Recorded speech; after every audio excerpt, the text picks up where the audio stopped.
আজকের যে সার্কুলারটা নিয়ে কথা বলবো সেটা হলো জাতীয় ভোক্তা অধিকার সংরক্ষণ অধিদপ্তরে বাণিজ্য মন্ত্রণালয় অধীন জাতীয় ভোক্তা অধিকার সংরক্ষণ অধিদপ্তর রাজস্ব খাতে নিয়োগযোগ্য শূন্য পদ সমূহে সরাসরি জনবল নিয়োগের উদ্দেশ্যে পদের পার্শ্বে বর্ণিত শর্ত বাংলাদেশের প্রেরিত নাগরিকদের নিকট হতে অনলাইনে আহ্বান করা যাচ্ছে। সেক্ষেত্রে এই যে ওয়েবসাইট লিংকটা দেওয়া আছে এটার মাধ্যমে আবেদন করতে হবে। প্রথম যে পদটা দেওয়া আছে সেটা হলো গবেষণাগার সহকারী, বেতন স্কেল ৯৭০০ থেকে ২৩,৪৯০ টাকা পর্যন্ত এবং পদের সংখ্যা দেওয়া আছে ২টি। শিক্ষাগত যোগ্যতা এবং অভিজ্ঞতা কোন স্বীকৃত বিশ্ববিদ্যালয় হতে বিজ্ঞান বিষয়ে অনন্য দ্বিতীয় শ্রেণী স্নাতক বা সমমানের ডিগ্রি এবং কম্পিউটার পরিচালনায় অভিজ্ঞতা থাকতে হবে। যে সকল প্রার্থীরা আবেদন করতে পারবেন, যে সকল জেলার প্রার্থীরা ঢাকা, গাজীপুর, মানিকগঞ্জ, মুন্সিগঞ্জ, নারায়ণগঞ্জ, নরসিংদী, ফরিদপুর, মাদারীপুর, রাজবাড়ী, শরীয়তপুর, কিশোরগঞ্জ, টাঙ্গাইল, ময়মনসিংহ এবং এখানে যতগুলো জেলা দেওয়া আছে ঠিক ততগুলো জেলার প্রার্থীরাই আবেদন করতে পারবেন।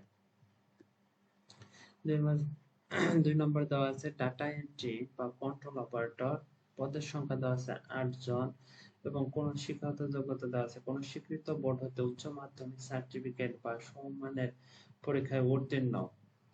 সরকারি প্রতিষ্ঠানে কম্পিউটার পার্সোনেল নিয়োগ বিধিমালা ২০১৯ এর তহবিল ৩ মোতাবেক এবং কম্পিউটার ঘরে প্রতি মিনিটে বাংলায় ২০ শব্দ এবং ইংরেজিতে ২০ শব্দের গতিসম্পন্ন থাকতে হবে।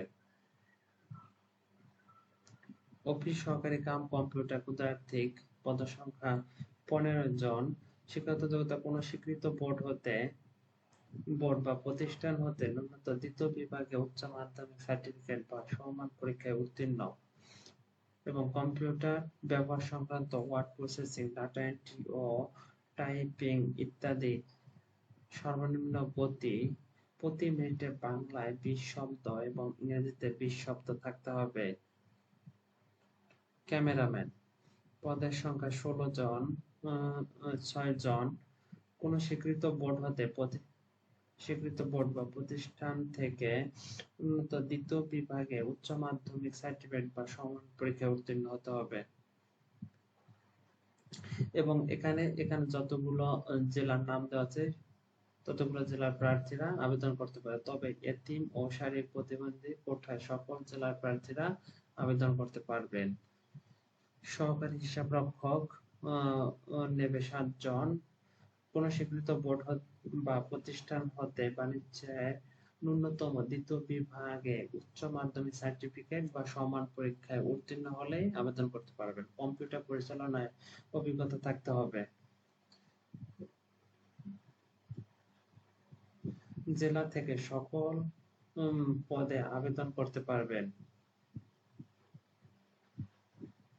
গাড়ি চালক নেওয়া হবে ১ জন। কোন স্বীকৃত বোর্ড হতে জুনিয়র স্কুল সার্টিফিকেট বা সম পরীক্ষায় উত্তীর্ণ হতে হবে। হালকা গাড়ি চালনা বৈধ হালকা ড্রাইভিং লাইসেন্স থাকতে হবে। তারপর নমুনা সংগ্রহকারী নেওয়া হবে ৬ জন। কোন স্বীকৃত বোর্ড বা প্রতিষ্ঠান হতে বিজ্ঞানের অন্যত দ্বিতীয় বিভাগ মাধ্যমিক স্কুল সার্টিফিকেট বা সমান পরীক্ষায় উত্তীর্ণ হতে হবে। এখানে সকল জেলার প্রার্থীরা আবেদন করতে পারবে। এবার দেখবো আবেদনের শুরু এবং শেষ তারিখ। আবেদনের শুরুর তারিখ হলো ১২ এপ্রিল ২০২৩ সকাল ১০ ঘটিকায় এবং আবেদনের শেষ তারিখ ২ মে ২০২৩ বিকাল ৫ ঘটিকার মধ্যে আবেদন করতে হবে।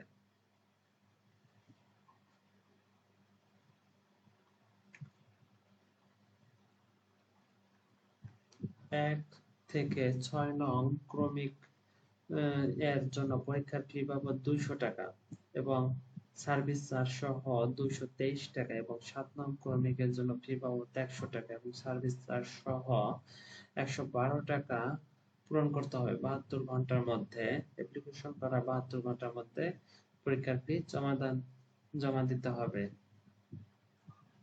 এবং পরীক্ষার ফি কিভাবে জমা দিতে হবে এখানে এসএমএস এর মাধ্যমে দেওয়া আছে, এটা দেখে আপনারা পূরণ করে নেবেন। এবং যদি কোনো সমস্যা হয়ে থাকে সেক্ষেত্রে টেলিটক নাম্বার থেকে 1-to-1 নাম্বার বা এই মেইলে যোগাযোগ করতে পারেন। অনলাইনে আবেদন নিয়োগ পরীক্ষা সংক্রান্ত কোনো বিষয়ে নিয়োগকারী কর্তৃক চূড়ান্ত বলে গণ্য হবে, সিদ্ধান্ত চূড়ান্ত বলে গণ্য হবে। তাই আপনারা দ্রুত আবেদন করে ফেলুন। আশা করি নিয়োগটা বুঝতে পারছেন।